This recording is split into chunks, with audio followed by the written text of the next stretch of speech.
S Ramachandran அவர்களை மேடைக்கு வரும்படி அன்புடன் அழைக்கின்றோம். சான்றோர் குல மூத்துக்குடி நம்மை ஆளும் நம்மாழ்வார் அவர் அவதரித்த 5125வது அவதார தினவிழா நம்ம அன்னை பத்ரகாளி அறக்கட்டளை சார்பாக கொண்டாடிக்கிட்டு இருக்கோம். பற்றி சொல்லணும்னா, உண்டோ வைகாசி விசாகத்துக்கு ஒப்பொரு நாள், உண்டோ சடகோபருக்கு ஒப்பொருவர், உண்டோ திருவாய்மொழிக்கு ஒப்பு, உண்டோ தென் குறுகைக்கு ஒப்பு என்று மணவாள மாமுனி பாடியிருக்காங்க. அதாவது சடகோபர் அப்படின்னா நம்மாழ்வார். நம்மாழ்வார் நம்மளோட பெருமாளோட அவதாரம் தான் நம்மாழ்வார். இந்த நம்மாழ்வார் சான்றோர் குடியில் பிறந்தவர். இப்போ நம்ம சான்றோர்களை சொல்லணும்னா எல்லா துறையிலையும் சிறந்து விளங்கிட்டு இருக்காங்க. சான்றோர்கள் எப்போ தோன்றினாங்கன்னே கூற முடியாத அளவுக்கு மூத்த குடி. கல் தோன்றி மண் தோன்றா காலத்து முன் தோன்றிய மூத்த குடி நம் சான்றோர் குடி. பொதிகையில் தோன்றிய தமிழை சங்கம் ஏற்றி வளர்த்தவன் நம் சான்றோர். புலமை மிக்கவன் நம் சான்றோர். வீரம் விளைந்தவன் நம் சான்றோர். வரலாற்றின் வடிவமே நம் சான்றோர். பக்தியில் சிறந்தவன் நம் சான்றோர். ஈகையில் சிறந்தவன் நம் சான்றோர். இன்முகம் காட்டுபவன் நம் சான்றோர். பணிகம் வளர்த்தவன் நம் சான்றோர். எங்கும் வளர்ந்து வருபவன் நம் சான்றோர் என்று கூறலாம். இப்பொழுது நம்ம சான்றோர் இல்லாத இடமே இல்லை. சான்றோர்னாலே எல்லாரும் தெரியும். அதாவது என்ன சொன்னாங்கன்னா, முன்னாடி சாணான் அப்படின்னு சொன்னாங்க. இந்த சாணான் அப்படிங்கிற சொல்லே அந்த சான்றோர் அப்படிங்கிற சொல்ல இருந்துதான் மருவி வந்திருக்குது. சரியா? இப்போ முதலாவதாக நம் வரலாற்றை மீட்டெடுக்கும் விதமாக உண்மையிலே ஒரு ஆரம்ப புள்ளியாக இந்த அன்னை பத்ரகாளி அறக்கட்டளையானது துவக்கப்பட்டு, ஏற்கனவே நாம 63 நாயன்மார்ல ஒரு நாயன்மாரான ஏனாதிநாத நாயனாருக்கு நாம நிகழ்ச்சி எடுத்திருந்தோம். இப்போ 2வது நிகழ்ச்சியாக பல பேருக்கும் தெரியாத மறந்துவிட்ட வரலாறை மீட்டெடுக்கும் விதமாக இந்த சுவாமி நம்மாழ்வார் அவர்களின் 5125வது பிறந்த நாள், அதாவது அவதார தினம். பெரியவங்களுக்கு எல்லாருக்கும் அவதார தினம் தான் சொல்லுவோம். அந்த அவதார தின விழாவை இந்த ஆழ்வார் திருநகரியிலே கொண்டாடணும். ஏன்னா சென்னையில் கொண்டாடலாம், மற்ற இடங்கள்லாம் கொண்டாடலாம். ஆனால் அவங்க பிறந்து வசித்து முக்தி அடைந்த அந்த ஸ்தலத்திலேயே நாம் கொண்டாடுறது மிகப்பெரிய ஒரு மாற்றமாக இருக்கும்னு கருதி இந்த நிகழ்ச்சி இங்கே தூங்குகின்றது. இந்த நிகழ்ச்சிக்கு தலைமையேற்று இருக்கக்கூடிய அருமை சகோதரி கிருஷ்ணா ராதாகிருஷ்ணன் அவர்களையும், இங்கு சிறப்பு அழைப்பாளர்களாக வந்திருக்கக்கூடிய நாடார் மகாஜன சங்கத்தினுடைய பொதுச் செயலாளர் அருமை அண்ணாச்சி கரிக்குல்ராஜ் அவர்களையும், மற்றும் கன்னியாகுமரி இந்து நாடார் சங்கத்தினுடைய தலைவராக இருக்கக்கூடிய அருமை அண்ணாச்சி காமராஜ் அண்ணாச்சி அவர்களையும், குடி பகுதியை சேர்ந்த பிஜேபியினுடைய மாவட்ட பொதுச் செயலாளர் அருமை அண்ணாச்சி சிவமுருக ஆதித்தன் அவர்களையும், பிரபல எழுத்தாளர் அருமை அண்ணாச்சி பிரபாகர் ஐயா அவர்களையும், கல்வெட்டு ஆராய்ச்சியாளர், அதாவது நம்ம பற்றிய பல்வேறு தகவல்களை நம்மளுக்கு கொடுத்து இன்னைக்கு ஒரு மிகப்பெரிய உத்வேகமாக இருக்கக்கூடிய அருமை அண்ணாச்சி ராமச்சந்திரன் அவர்களையும், அதே போன்று ஏரல் ஸ்ரீ சேர்மன் அருணாச்சல சுவாமி கோயிலினுடைய பரம்பரை அறங்காவலராக இருக்கக்கூடிய அருமை அண்ணாச்சி கருத்தப்பாண்டிய நாடார் அவர்களையும், மற்றும் இந்த நிகழ்ச்சிக்கு வந்திருக்கக்கூடிய அனைத்து சொந்தங்களுக்கும் சமுதாய சொந்தங்களுக்கும்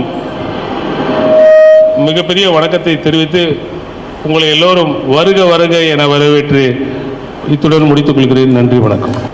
அடுத்தபடியாக அறிமுக உரை நம்ம அன்னை பத்ரகாளி அறக்கட்டளையின் தலைவர் நான் து. முருகானந்தம் நாடார் அவர்கள். அவங்கள பத்தி நிறைய சொல்ல வேண்டி இருக்குது. ஆனா ஒரே ஒரு நிமிடம் தான். வியாபாரி சங்கத்தில் விழிப்புடன் பணியாற்றி சான்றோர் சங்கங்களை சாமானியத்துடன் நடத்தி பல அமைப்புகளை அமைதியுடனே செயல்படுத்தி வெற்றி பெற கண்டு அன்னை பத்ரகாளி அறக்கட்டளையில் அனைத்து சான்றோர்களையும் இணைத்து நாம் இழந்த பண்பாட்டு கலாச்சாரங்களை நிலைநிறுத்துவதை நோக்கத்துடன் திண்ணிய நெஞ்சத்துடன் திறம்பட செயல்பட்டு ஏனாதி நாயனாரும் எம் குலமே என ஏற்றத்துடன் விழாவெடுத்து நம் ஆழ்வாரும் சான்றோரே என நிறுவி அவதரித்த நாளில் அன்புடனே அனைவரையும் அழைத்து விழாவெடுக்கும் உங்கள் திறமைக்கு ஈடில்லை. ஐயா முருகானந்தம் ஐயா அவர்களே. அனைவருக்கும் காலை வணக்கம். நம்ம சமுதாயத்தில் ஆயிரக்கணக்கான நாடார் சங்கங்கள் அந்தந்த பகுதியில் ரொம்ப சிறப்பாக செயல்பட்டுக்கிட்டு இருக்கு. அதுக்கு உதாரணமாக சொல்லணும்னா மதுரை நாடார் மனித சங்கமாக இருக்கலாம், தட்சிணமார் நாடார் சங்கமாக இருக்கலாம், நெல்லை தூத்துக்குடி நாடார் சங்கமாக இருக்கலாம். பல்வேறு சங்கங்கள் அந்தந்த ஊரில் இருக்கக்கூடிய சங்கங்கள் எல்லாருமே ரொம்ப சிறப்பாக செயல்பட்டுக்கிட்டு இருக்காங்க. அதில் எந்த மாற்று கருத்தும் கிடையாது. பள்ளிக்கூடங்கள் நடத்துறாங்க, காலேஜ் நடத்துறாங்க. அதில் அந்த பகுதியில் உள்ள மக்கள் எல்லாரும் அதில் பயனடைகிறாங்க. திருமண மண்டபம் நடத்துறாங்க, அதுலயும் அந்த பகுதியில் உள்ள மண்டபங்கள் எல்லாம் நடத்துறாங்க. டால்டுவெல் அப்படிங்கிற ஒரு வெள்ளைக்கார பாதிரியார் ஒரு விஷயத்தை சொல்றான் 1835. அவன் என்ன சொல்றான் அப்படின்னு கேட்டீங்கன்னா, இந்த பாரத நாடு சுதந்திரம் அடைஞ்சிரும், ஆனா 50 ஆண்டு காலம் ஆனாலும் 60 ஆண்டு காலம் ஆனாலும் 75 ஆண்டு காலம் ஆனாலும் அவங்க நம்ம மனநிலைமையிலே இருப்பாங்க. மனநிலைமை என்ன? வெஸ்டர்ன் கல்ச்சர், அதுலயே தான் இருப்பாங்க அப்படின்னா. ஆனா அது இன்னைக்கு நடைமுறையில் பார்க்கும்போது அது உண்மை அப்படிங்கிறது ஆகிப்போச்சு. 2-3 உதாரணங்கள் மட்டும் சொல்லி நான் என்னுடைய உரையை நிறைவு பண்றேன். உறவு முறை அப்படின்னு பார்த்தீங்கன்னா இன்னைக்கு உறவு முறையே இல்லை. ஒரு 30 வருஷத்துக்கு முன்னாடி பார்த்தா வாங்க மாப்பிள்ள, வாங்க மச்சான், வாங்க அத்தா, வாங்க மைனி, வாங்க அண்ணின்னு தான் கூப்பிடுவோம். இன்னைக்கு அங்கிலு ஆண்டியா போயிடுச்சு. மதர் சிஸ்டர் 4 வார்த்தை தான் இருக்கு. ஒரு வீட்டுல ஒரு அம்மா நாடார் வீட்டுல தான் போயிருந்தேன். செகண்ட் கிளாஸ் படிக்குது. அம்மான்னு வந்துச்சு, சனியன மம்மின்னு கூப்பிடு அப்படிங்கிறாங்க. நாடார்கள் தான் அப்படி இருக்கு. நாடார்கள் அப்படி இருந்ததுன்னா என்ன ஆகும்? அப்ப இதெல்லாம் பார்க்கும்போது எனக்கு கால்டோல் சொன்னது ஞாபகம் வந்தது. மொழியை அழிச்சிட்டான், உறவை அழிச்சிட்டான், உணவு முறையை அழிச்சிட்டான், உடையை அழிச்சிட்டான். எல்லாருமே வெஸ்டர்ன் கல்ச்சர்ல தான் இருக்கும் இன்னைக்கு. இதை இப்படி இறங்கிட்டு போயிட்டு இருந்தோம்னா நாளைக்கு வந்து காலம் வேற மாதிரி ஆயிரும். எனக்கு தெரிஞ்சு பக்கத்துல இருக்க 4 மாவட்டம் தான் எங்க ஊரு. ஒரு 40 வருஷத்துக்கு முன்னாடி அனந்தரம் பண்றதுக்கு லேட் ஆயிட்டுன்னா தாலி கட்டினா வந்தா எங்க சித்தவா சண்டைக்கே போயிட்டாங்க. நான் ஒரு ஊர்ல நிப்பாட்ட வேண்டியதான் இல்லை, 1 ஏர்ல தலையை தாலி கட்ட சொன்னா அப்படின்னு. இன்னைக்கு நான் மெட்ராஸ்ல கல்யாண வீட்டுக்கு போயிருக்கேன், யாருமே வரல, சொக்காரம் யாருமே வரல. என்னன்னு கேட்டா எல்லாம் ரிசப்ஷன் வந்துட்டு போயிட்டான் அப்படிங்கிறான். என்ன காரணம்னு கேட்டா அவன் குழந்தைய ஸ்கூல்ல விடணுமா அப்படின்னா. என்ன குழந்தைனா எல்கேஜி படிக்குதா. எல்கேஜி படிக்கிற குழந்தைய ஸ்கூல்ல கொண்டு விடணுங்கிறதுக்காக தன்னுடைய கலாச்சாரம் பண்பாட்டையே அடமானம் வச்சுட்டான். இப்படியே போனா என்ன ஆகும் நம்ம நாடு, நம்ம சமுதாயம்? எதுக்காக சொல்றோம் அப்படின்னா, உலகத்துல நம்ம சமுதாயம் தலை நிமிர்ந்து நின்னாதான் மற்ற சமுதாயம் தலை நிமிர்ந்து நிற்க முடியும். அது வரலாறுல நிறைய சொல்ல முடியும். இங்க பேசக்கூடியவங்கலாம் நிறைய சொல்லுவாங்க. இங்க இருக்கவங்க ஒரு சின்ன ரெக்கார்ட்ஸ் வைக்கிறேன் நான். தாத்தா பேரு அம்மா, சாரி அப்பா தாத்தா, தாத்தாக்கு தாத்தா பேர் யாராவது தெரிஞ்சவங்க இருக்காங்களா? 4 தலைமுறைக்கு யாராவது சொல்ல முடியுமா? எத்தனை தலைமுறை தெரியும் ஆச்சு? இல்ல உங்களுக்கு எத்தனை தலைமுறை பேர் தெரியும்? பலமா கை தட்டுங்க. நம்ம பெரியவங்க சொல்லுவாங்க 7 தலைமுறை பேர் தெரிஞ்சு வச்சுக்கிட்டோம்னா நமக்கெல்லாம் மோட்சம் உண்டு.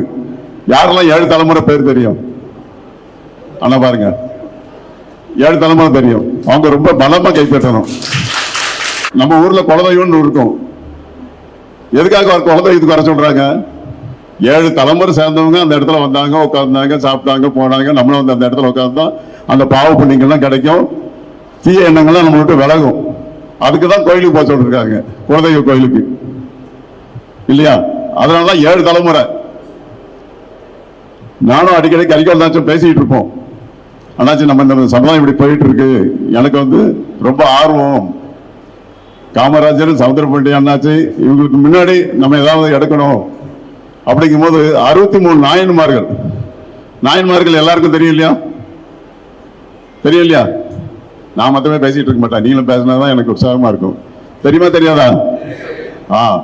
63 நாயன்மார்கள்ல ஏனாதிநாத நாயனார் நம்ம நாடார் குலத்தை சேர்ந்தவர். நின்ற சீர் நெடுமாறன் பூன் பாண்டியன்னு சொல்லுவாங்க, அவர் நம்ம நாடார் சமுதாயத்தை சேர்ந்தவர். திருநெல்வேலி நெல்லையப்பர் கோயில் கட்டினது அவர் தான். எத்தனை பேருக்கு தெரியும்? நம்ம இப்படிதான் இருக்கோம். மங்கையர்க்கரசி அவங்களும் நாடார் தான். இது எதுக்காக சொல்ல வரேன்னா, நாடாருடைய பெருமையை பேசுறதுக்கு ஒரு பக்கம் இருந்தாலும் நம்மளை பார்த்து நிறைய பேருக்கு ஒரு விஷயம் கேட்கிறேன். திருச்செந்தூர் கோயில்ல நம்ம நாடாரெல்லாம் முந்தி விட மாட்டான் அப்படின்னு கேள்விப்பட்டிருக்கேன். அப்படிலாம் யாரெல்லாம் கேள்விப்பட்டிருக்கீங்க? கை தூக்குறாங்க அதிகமான பேரு. அப்படிலாம் இல்ல. 63 நாயன்மார்ல 3 பேர் உள்ள உட்கார்ந்துருக்காங்களே 1600 வருஷத்துக்கு முன்னாடி. அப்புறம் எப்படி உள்ள விடாம இருப்பான்? எவனோ ஒரு மடையன்னு சொன்னா அதை நம்ம காதல எடுத்துக்கிட்டோம். ஆராய்ச்சி பண்றது இல்லை, யோசிக்கிறது இல்லை. அதுல நானும் ஒரு ஆளு. இப்பதான் யோசனை பண்ண, ஆராய்ச்சி பண்ணேன். அதே மாதிரி பாத்தீங்கன்னா 12 ஆழ்வார்கள் முதன்மையான ஆழ்வார்கள் இன்னைக்கு யாரை சொல்ல முடியும்? யாராவது ஒரு ஆள் சொல்லுங்களேன். நம்மாழ்வார் பாருங்க, எடுத்த உடனே நம்மாழ்வார். நம்மாழ்வாருக்கு குரு யாரு? யார் சொல்லுங்க, நீங்க தான் சொல்லணும். யார் அது படத்துல இருக்குது? சத்தமா எனக்கு கேட்கவே மாட்டேங்க. நம்மாழ்வார். ராமானுஜருக்கு கூட நம்மாழ்வார். நமக்கெல்லாம் எத்தனை தலைமுறைக்கு முன்னாடி உள்ளவர் தெரியுமா? 190 தலைமுறைக்கு முன்னாடி உள்ளவர். 5125 ஆண்டு காலம் ஆகுது அவர் பிறந்து. நமக்கு 7 தலைமுறை தெரியலையே, நமக்கு தெரியல. அவர் 200 தலைமுறையா வாழ்ந்துட்டு இருக்காருன்னா அவருடைய மகமை எப்படி இருக்கும்? அவருடைய எப்படி போற்றுதற்குரிய வாழ்ந்திருப்பாரு. இன்னைக்கு இதே ஊர்ல நடக்கக்கூடிய 15ஆம் உற்சவத்துல 5வது நாள் உற்சவம் எல்லாரும் கேட்டா சொல்லுவாங்க, 5வது நாள் உற்சவம் வந்திருப்பேன் அப்படிம்பாங்க. எதுக்குன்னு கேட்டா 9 கோயில்ல இருந்தும் பெருமாள் நம்மாழ்வாரை பார்க்க வராரு. அதுதான் சிறப்பு. அப்படிப்பட்ட வாழ்ந்த நம்ம சமுதாயம் இன்னைக்கு பண்பாடு கலாச்சாரத்தை இழந்துட்டு நிக்குது. இதை மாத்தணும் நம்மளால முடிஞ்ச அளவுக்கு அப்படின்னு நாம சொன்னோம். அதுல வெற்றியை இன்னைக்கு கிடைச்சிருக்கு. அகில இந்து நாடார் அமைப்பு இன்னைக்கு திருவள்ளிக்கேணில ஒரு விழா எடுக்கிறேன்னு அறிவிச்சிருக்காங்க. இந்த மாதிரி நாடு முழுக்க இருக்கக்கூடிய நாடார் சங்கங்கள் நம்மாழ்வார் விழாவை நடத்தணும். தாய்மார்கள் ஒவ்வொருவரும் நம்மாழ்வாருடைய படத்தை வீட்டில் வச்சு வணங்கி நம்ம அடுத்த ஜெனரேஷன் இந்த விஷயத்தை கொண்டு போகணும் அப்படிங்கிறதுக்காக தான் இந்த அன்னை பத்திரக்கால் ஏட்டலை துவங்கி இருக்கு. இதை பத்தி விரிவா அடுத்த முறை நம்ம சந்திக்கும் போது பேசுவோம். இத்துடன் இந்த வாய்ப்பு கொடுத்த அனைவருக்கும் நன்றி.